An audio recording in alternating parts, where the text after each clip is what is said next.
ആശ്രമത്തിന്റെ മുറ്റത്ത് ഗുരുവായ നിരഞ്ജൻ തന്റെ ശിഷ്യന്മാരായ അർജുനോടും രാഹുലിനോടും ഒപ്പമിരിക്കുകയായിരുന്നു.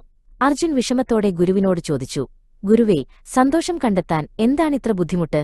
അതെപ്പോഴും നമ്മുടെ കയ്യെത്തും ദൂരത്തുനിന്ന് അകന്നുപോകുന്നതുപോലെ തോന്നുന്നു. നിരഞ്ജൻ മൃദുവായി പുഞ്ചിരിച്ചു.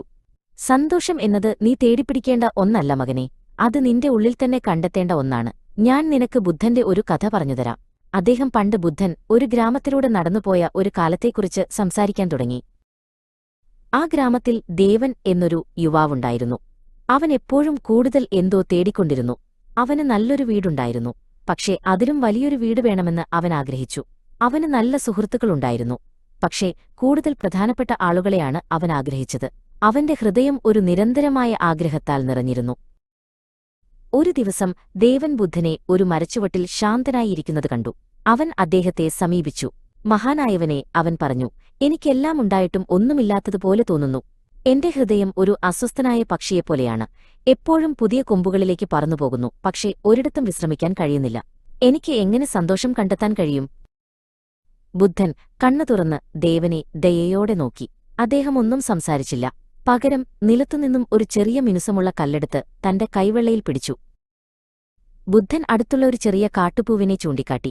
ഈ പൂവ് ഒരു റോസാപ്പൂവാകാൻ ആഗ്രഹിക്കുന്നില്ല, അദ്ദേഹം മൃദുവായി പറഞ്ഞു. നദി കടലാകാൻ ആഗ്രഹിക്കുന്നില്ല, അവയായിരിക്കുന്നതിൽ സംതൃപ്തരാണ്. യഥാർത്ഥ സന്തോഷം ഇതുപോലെയാണ്.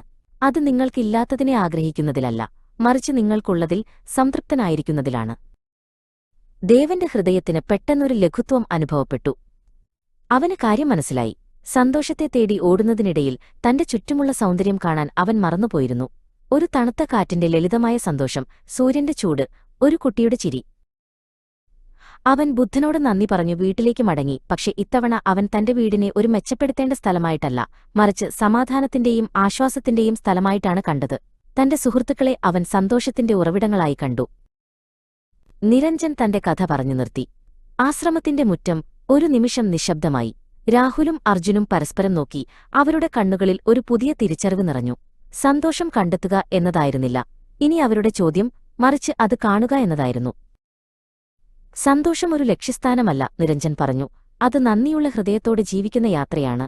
വൈകുന്നേരത്തെ സൂര്യൻ അസ്തമിച്ചപ്പോൾ നീണ്ട നിഴലുകൾ വീണു. മൂന്നുപേരും ശാന്തമായ സംതൃപ്തിയോടെയിരുന്നു. നിശബ്ദത ഒരു ആഴമായ സമാധാനത്താൽ നിറഞ്ഞു.